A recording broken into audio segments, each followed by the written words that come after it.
Hello and welcome to Explore Subnautica.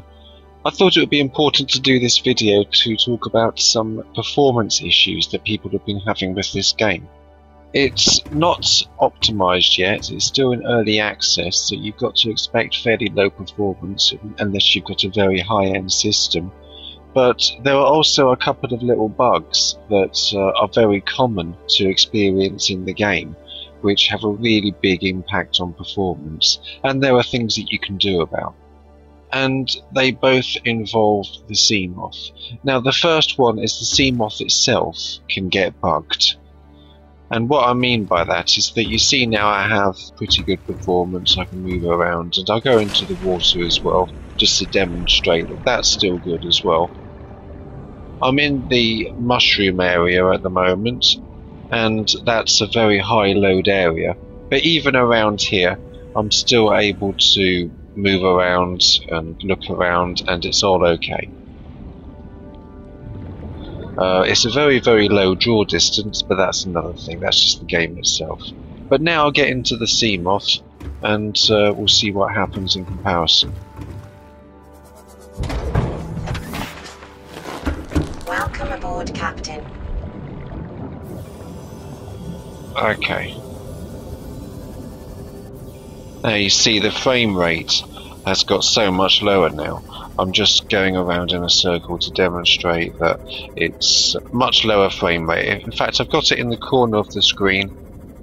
It says it's around about 10 frames a second, 8 frames a second. Well, I went down to 1 frame a second there. Okay, so obviously I'm having very bad problems in the Seamoth right now. And the solution to that is going to be a little bit surprising to you. It's to get a new Seamoth.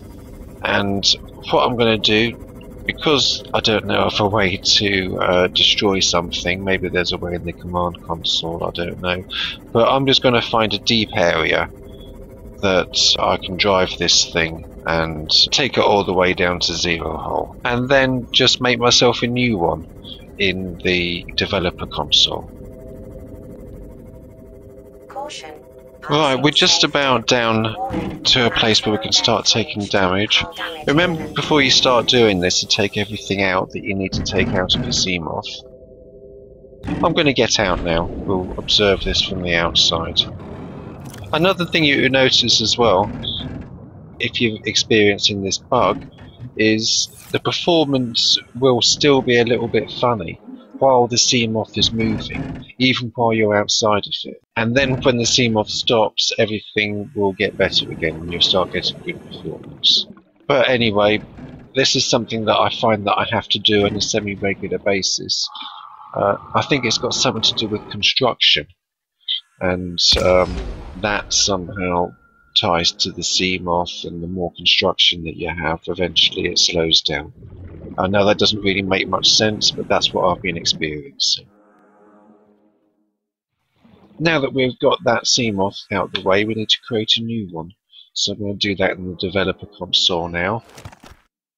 I'm just going to type in spawn Seamoth, and it will spawn one right in front of me. I have to name it again and decorate it again, but other than that I haven't lost anything. Oh, that was stupid of me. I didn't think, but I've got to actually get out of crush depth. I should have done that really before making it. That was silly of me. I better repair it now.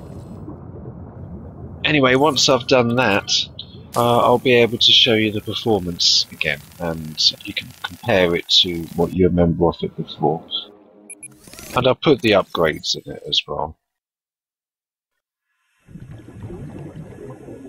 I'll put a sonar in it, I'll put storage module there, storage module there, and the pressure compensator.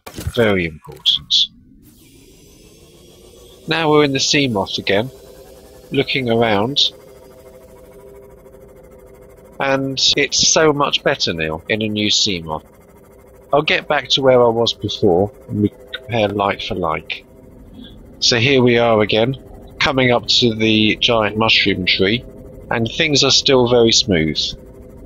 It's back to how it was when the game started. Because people always talk about how there's good performance at the start of the game, and it gets worse and worse. If I was to fill up my environment, don't get me wrong, if I was to fill it up with buildings and things like that, I would get these performance slowdown issues all the time, and that wouldn't be related to the Seamoth thing at all. That would just be too many things in the environment, and it trying to have everything in the memory at once because the game not being optimized. But at the moment, a lot of people think that their performance issues can't be resolved in the game and they've just got to wait until the game's optimized, but it's not always the case. You've got to be aware of this. Now I'm back into my old saved game. This is the one with the big garden and everything. As you can see, the performance isn't great, but I can do something to make it even worse. Let me just see if I can climb this ladder. Yep. Okay, I can go into this thing here, pick up this storage module, right click to switch container, took a second there, and now I'll just try moving around. Okay, this is now moving. It's literally going at, let me see, less than 1 frame a second. So I'm going to put that back away, and I'm doing that to demonstrate the other performance bug that people sometimes have concerning the Seamoth, and that's concerning the Seamoth storage modules, because as well as the Seamoth itself getting bugged, you sometimes just have the storage module that's inside the Seamoth get bugged, and typically that will happen when it's inside the Seamoth, so you might think it's related to the other sort of bug, but it's actually related just to the storage container. So if you take that out of the Seamoth and then put that into a storage container, that gets rid of that bug. What you can then do is that you can deconstruct that storage container, and that gets rid of it from your world. But I kept it there just to demonstrate it. Okay, well, I hope those performance tips have been helpful. Like I say, a lot of the times people think that performance in the game is just related to the game not being optimized yet and their system, but sometimes it can be related to these bugs that aren't exactly solvable, but you can at least alleviate them for the moment, and it's important to be aware of these two things and the solutions for them. Okay, well, I hope you enjoy the game, and talk to you later. Bye bye.